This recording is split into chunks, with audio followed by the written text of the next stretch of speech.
everyone, I'm Colleen Frangos, Rocket IT's Community Relationship Coordinator, and welcome to another great conversation here on Thrive Gwinnett.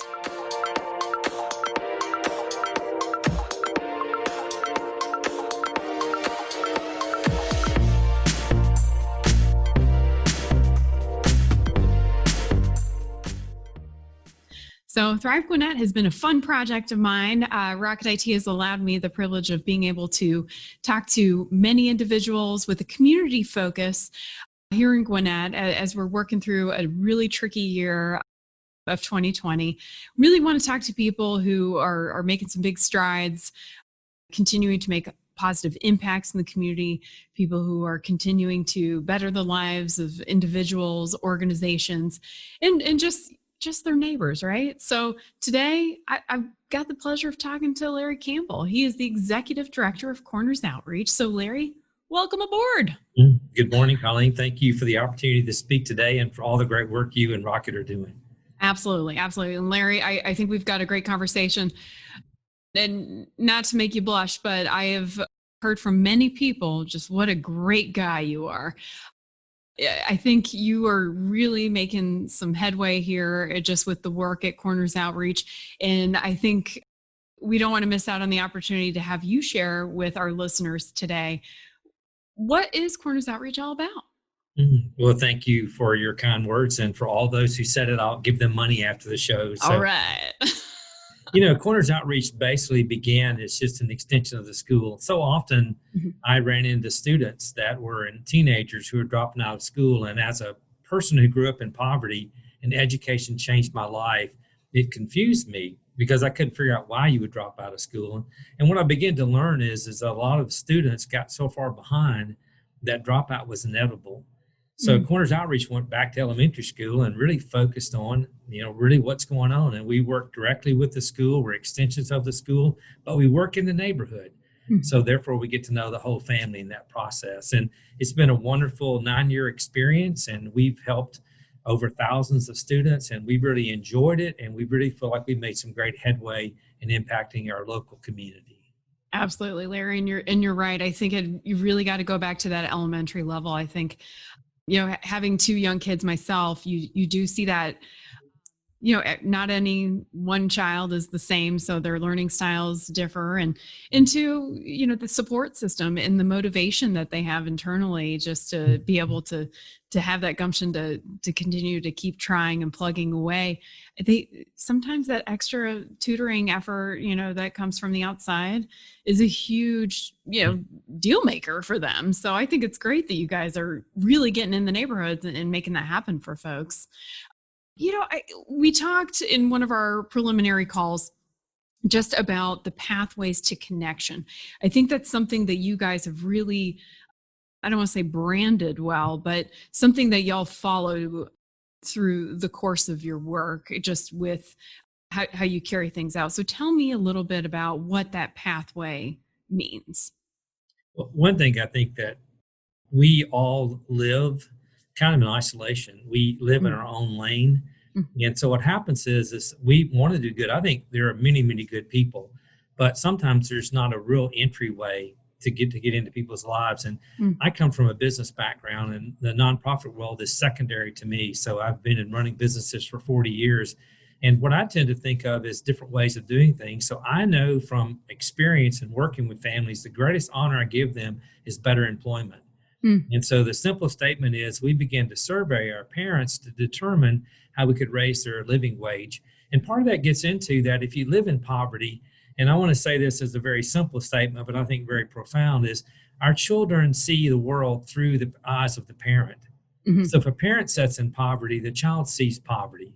It's also why it's very difficult to change cycles of poverty. And you might not know this, but Atlanta ranks 49th out of 50 cities in social mobility, meaning that where we are is where we're going to stay.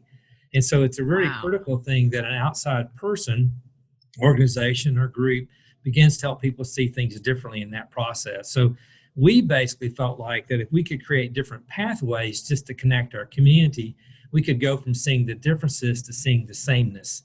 And probably not very good grammar, but I think we're a lot the same. I just don't think we know that. So we basically begin to do tutoring in the local neighborhood and brought people in to help us tutor. We surveyed the parents and we learned that they're very good at lawn care. So we started a lawn care business, creating true opportunity to give living wages. And we give 15% back of every dollar in lawn care back to tutoring, creating a self-funding nonprofit. And now I truly can go to friends of mine and ask them to invest in a business versus donate. And so that Wow. created this concept that we had clients, we had volunteers, and we truly have investors.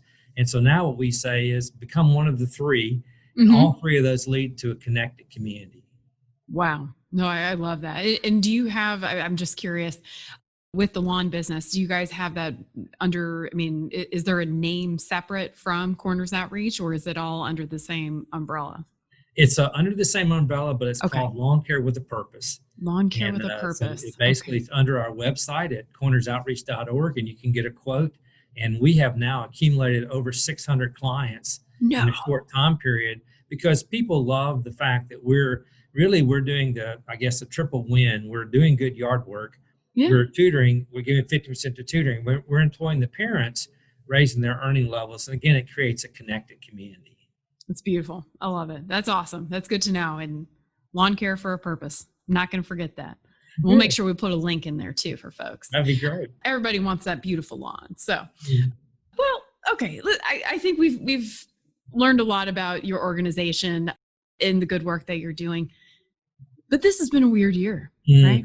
So everybody seems to be, doing things maybe a little bit differently than they normally would. And I suspect that's no different for you guys, especially being, working so closely with the schools. I think in that remote sphere and being more digitized. Oh my God. What does that look like for you? Well, I don't know any way to describe it. Weird, strange, whatever you want to say. There are things today that if we predicted it a year ago, people would think we were crazy. So it's clear that just give a kind of a focus for a moment. Corners has always looked at three levels of help, relief, skill building, and social reform. And we've always focused in the second one, skill building. We believe that education and training allows people to have better employment. However, with COVID-19, we had to pivot from focusing only on skill building to go back to basic securities, food, health, housing, even computers. Because when you move digital learning from digital learning, you need a computer, you need an internet. So Corners has shifted to where we really are taking care of what I call the relief needs. And that's been an awesome experience because our families are very appreciative. We've given away almost 40,000 pounds of food. That's an unbelievable amount of food. Our families desperately need that food, and many of them don't have transportation. So we deliver to their door and take care of those items in that process. So it's been a great year for building new relationships, deeper relationships. It's been a difficult year to determine if the progress is as good as it's been in previous years academically. But we feel like in many cases, we have to take what we have and make it work in that process. And we've employed and had many, many partners. Corners does not work in isolation.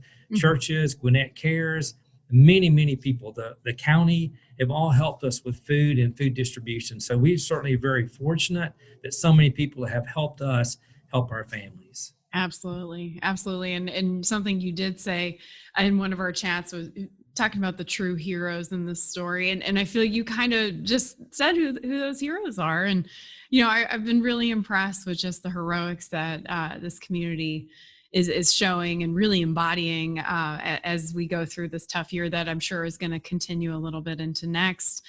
So I think, Larry, we're really appreciative that you had the initiative to bring Corners Outreach to our community. And we're really glad that things are going well for the organization and that we really hope that you guys continue to provide these great services to the families, the students, and also just giving, a real look into what our community looks like and how we can get involved. So Larry, we'll make sure that we put a link to your website so our listeners can figure out, hey, where do I fit in? Am I an investor? Am I a volunteer? How can I help this great organization? So Larry, thank you so much for being on our show today. I appreciate it. Yeah, thank you. Let me give you one quick side story. I know goody. Time, but this will be, when COVID happened, we also began to recognize so many of our families lost jobs. They worked in restaurants and other places. True. And so we're big on surveying. So we surveyed our moms and found that 101 moms had sewing experience. So we created more than a mask. And so if you go to our Yes. website, you can buy masks that are sewn and prepared locally. And we paid out our moms more than $40,000 in the last several months, which is No. earth-shattering change by them being able to work at home, take care of their children, and be able to help their families survive. It's a great way to connect the community. And when you're buying masks from us, you're really putting wages in families locally, and it's kind of a win-win situation. It speaks to the talent that exists in our Oh, community that sometimes isn't brought to the surface. So one more that's example huge. of how we've used this as a short-term win. Long term, we may wind up doing more sewing in other ways, drapes, Yes. curtains, whatever, but it's a great way to use the talents of our families to create commerce, which is a win-win for everybody. That's what I'm talking about. That's huge. So more than a mask. And More we can than go to the website and buy masks locally and support people who are really trying to do some great things in this community. So I love it. All right. Well, Larry, you're awesome. I appreciate you. I appreciate your team. So thank you so much for being on Thrive Gwinnett today. Hey, thanks for the opportunity and good luck to you and future endeavors. So Absolutely. All right. Well, thanks everyone for tuning in, and you know what to do. Go check out cornersoutreach.org, and you got some lawn care. We want to support this group, buy a mask.